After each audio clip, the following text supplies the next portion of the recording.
Olá pessoal, bem-vindos a CIPAT 2020. Hoje, inúmeras situações que vivemos nos têm levado ao estresse físico e psicológico. Sua influência nas relações interpessoais, no desempenho das atividades laborais, na interferência entre o trabalho e família, são assuntos extremamente relevantes. Por estes motivos, é que a CIPACross elegeu como tema para a Semana Interna de Prevenção de Acidentes: mudança de hábito é um prazer. Se for preciso mudar, mude, a hora é agora. E no CIPAPO de hoje traremos um tema muito interessante para compreendermos um pouco mais sobre esse estresse psicológico. Passamos por muitas emoções todos os dias, mas se essas emoções forem caracterizadas por um estado desagradável de agitação interior, muitas vezes acompanhada de um comportamento nervoso, de apreensão, um sentimento vago, desagradável de medo.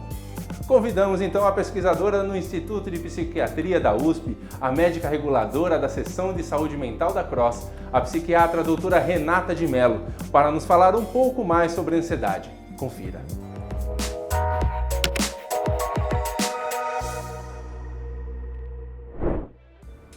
Seja muito bem-vinda, doutora. Obrigado por nos ajudar a entender um pouco mais da mente humana, sobre um tema ainda bastante delicado para muitos, né, que ainda pode ser um tabu ainda, falar sobre esse tema, falar sobre a ansiedade.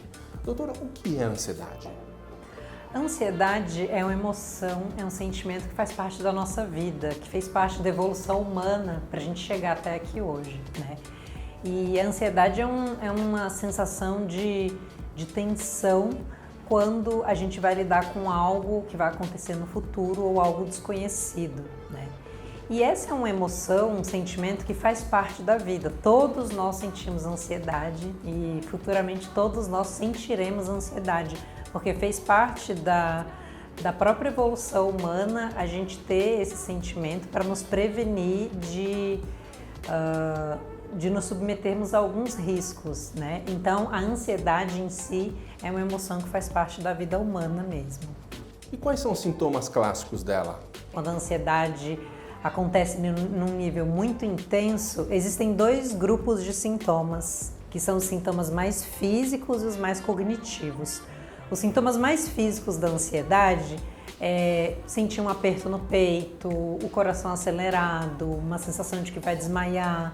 Já os sintomas que são mais cognitivos, né, eles são sensação de tensão, uma sensação de apreensão, de que vai acontecer algo muito ruim. Então a ansiedade tem esses dois grupos de sintomas, mais físicos, mais cognitivos, e às vezes eles acontecem ao mesmo tempo. Já que a ansiedade ela é necessária para o ser humano, como é que nós podemos identificar a ansiedade normal do dia a dia, corriqueira, da ansiedade patológica? A gente verifica que a ansiedade pode ser patológica numa primeira instância, quando a intensidade dela é muito elevada, né? Então, assim, uma pessoa tem uma ansiedade que é muito elevada, a gente já tem que ficar de olho.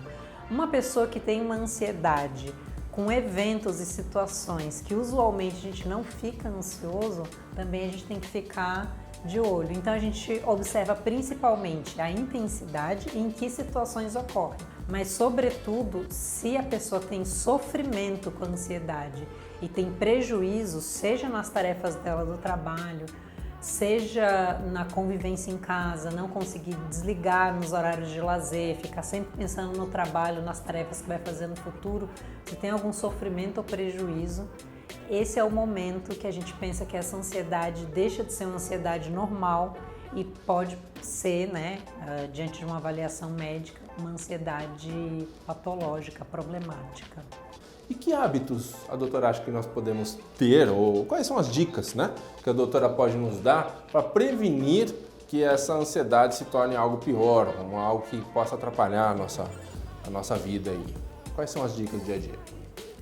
Eu acho que uma das primeiras medidas que a gente pode adotar para que a ansiedade ela não saia de um patamar normal para um patológico, saia de um patamar que é usual, que a gente consegue conviver com ela para ser para gerar prejuízo e sofrimento, para a gente evitar cruzar essa fronteira, eu acho que a primeira coisa é a gente tentar adotar um estilo de vida mais saudável, né? Isso comprovadamente auxilia no tratamento da ansiedade, né? E ajuda a controlar também a ansiedade, mesmo para pessoas que não tenham um transtorno de ansiedade, né? E o que é isso? O que está comprovado que auxilia? Em primeiro lugar, a realização de atividade física, né? Uma atividade física aeróbica mais intensa, 3 vezes por semana, por exemplo. A gente sabe que isso tem um impacto no nosso humor e tem uma repercussão também no auxílio ao controle da ansiedade. O segundo fator que é super importante é a gente prezar pela nossa rotina e pelos nossos hábitos de sono, né? O nosso sono, ele está muito relacionado com o nosso humor durante o dia, assim, né? Então, quem não dorme bem, muito dificilmente fica bem durante o dia, e ainda mais quando esse problema do sono vem de mais de médio e longo prazo, assim, né? Então, o sono, ele está muito relacionado com o nosso humor e como a gente vai reagir às situações durante o dia. E, claro, uma orientação que é sempre importante a gente dar para os pacientes que lidam com ansiedade é tomar também cuidado com a questão do excesso de cafeína, né? Que ele invariavelmente também pode prejudicar pacientes que têm muita ansiedade e dependendo do uso que a cafeína é feita, também pode prejudicar o sono. E a ansiedade tem tratamento, né? O tratamento da ansiedade costuma ser bastante efetivo, né? Tanto com os psicofármacos, né? Com as medicações, como com a terapia. O tratamento da ansiedade costuma ser muito efetivo justamente para que a gente não tenha que lidar com tantos prejuízos. Doutora, foi um prazer falar contigo.